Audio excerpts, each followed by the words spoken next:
আসসালামু আলাইকুম। কেমন আছেন বন্ধুরা? আশা করি ভালো আছেন। যেখান থেকে ভিডিওটা দেখছেন সবাই লাইক শেয়ার কমেন্ট করবেন। আজকে কোম্পানির পোশাক কিনতে পারি নাই, দুইতে দিলাম। এই দেশে যে মোবিল কোড আছে এটা গতকালকে বুঝতে পারছি আমি।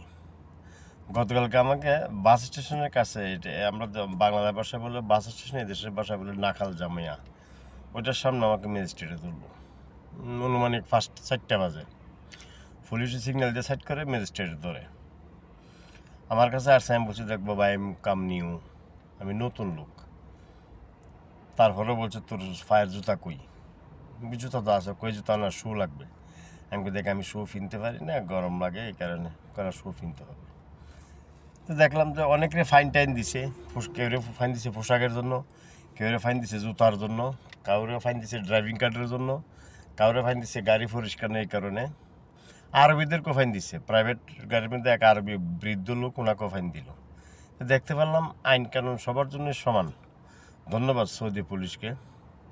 গতকালকে আমাকে তো ফাইন দিতে, যদি আমি পুরান লোক হইতাম।